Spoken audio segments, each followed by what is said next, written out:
Depuis que la reine Elisabeth II a rendu son dernier souffle le 8 septembre dernier à l'âge de 96 ans, les pouvoirs et les décisions importantes sont désormais prises par Charles III, devenu automatiquement roi à la mort de sa mère.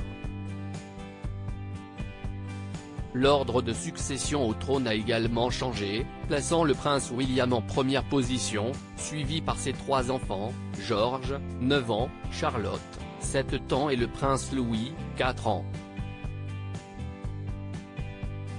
Le prince Harry, duc de Sussex, s'ajoute à cette liste.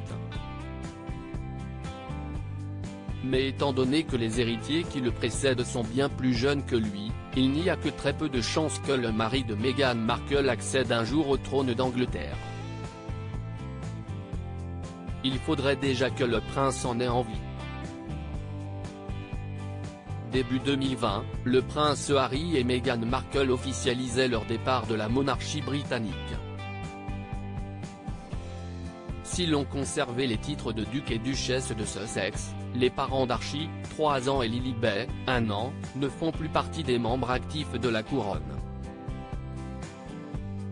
Cet événement, surnommé Megoi, a creusé un fossé entre le couple et le reste du clan Windsor. Les révélations compromettantes qui l'ont faite par la suite n'ont rien arrangé. Si le roi Charles a plusieurs fois, et malgré tout, affiché publiquement son amour envers son cadet, hors de question pour lui de revenir en arrière et de réintégrer le prince Harry dans la vie active de la monarchie. Le prince Harry mis sur la touche par son propre père maladie, imprévu de dernière minute. La vie d'un roi est aussi soumise aux aléas de la vie, empêchant le souverain d'assurer tous les déplacements et événements qu'il avait prévus. Dans ce cas-là, d'autres membres de la couronne le représentent.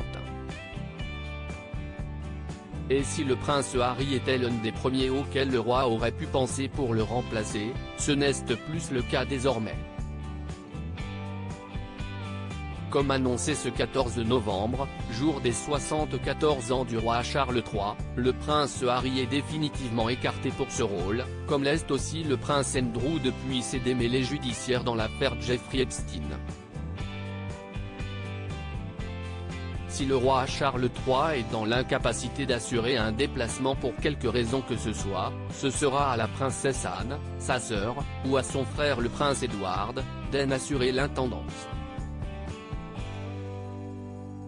Si la décision a de quoi rendre furieux le prince Harry, elle est légitime et surtout nécessaire pour Angela Levin, biographe royal. Oui, si est offensant pour le prince Harry mais cela est fait pour une bonne raison, a-t-elle expliqué au Daily Mail.